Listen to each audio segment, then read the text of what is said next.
इतिहास की किताबों में युद्धों और राजाओं की कहानियां तो बहुत हैं, लेकिन कुछ कहानियां रसोइयों के धुएं और मसालों की खुशबू में छिपी होती हैं। ऐसी ही एक दास्तां है दालचा चावल की।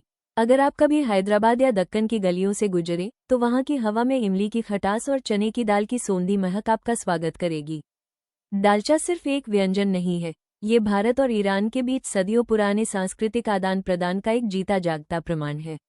जब 14वीं और 15वीं शताब्दी में फारस, आज का ईरान, से लोग भारत आए तो वे अपने साथ गोश्त और दाल को धीमी आंच पर पकाने का हुनर लाए थे। लेकिन भारत की धरती पर पहुंचते ही इस विदेशी रेसिपी ने यहाँ की मिट्टी और स्वाद को अपना लिया। मध्य रात के 1:45-2 बजे दालचा का असली जन्म हुआ बहमनी सल्तनत और बाद में निजामों के दौर में। दक्कन के रसोइयों ने देखा कि केवल मांस का स्वाद भारी हो सकता है, इसलिए उन्होंने इसमें चने की दाल और लौकी यानी कद्दू का इस्तेमाल शुरू किया। कद्दू ने मांस के भारीपन को सोख लिया और चने की दाल ने इसे वो गाढ़ापन दिया जो शाही दस्तरखानों की शान बन गया। लेकिन दालचा की सबसे बड़ी पहचान बनी उसकी खटास।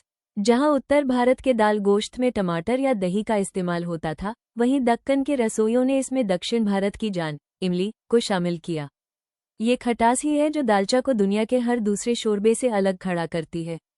विस्तार 2। अब बात करते हैं इसके साथी की, बघारा चावल। इसे पुलाव या बिरयानी की तरह मसालों से लादा नहीं जाता। इसमें सिर्फ असली घी, शाही जीरा, तेजपत्ता और तली हुई प्याज का बघार तड़का लगाया जाता है। ये चावल दालचा के चटपटे स्वाद को संभालने के लिए एक शांत और खुशबूदार आधार तैयार करता है। इतिहासकार कहते हैं कि दालचा चावल एक ऐसा व्यंजन था जो अमीरी और गरीबी की खाई को पाटता था।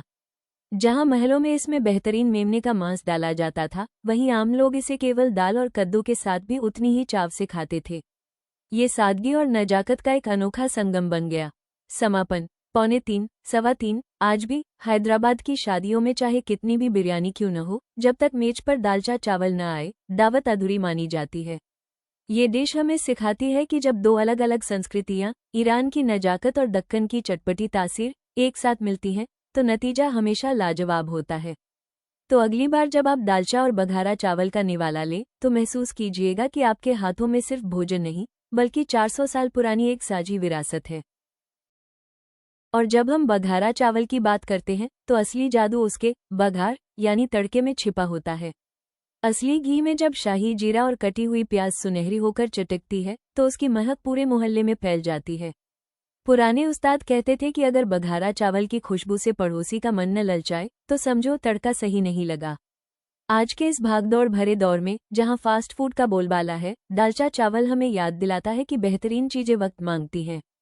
ये डिश हमें सिखाती है कि सादगी में भी एक शाही अंदाज हो सकता है, बस उसे बनाने वाले का दिल बड़ा होना चाहिए।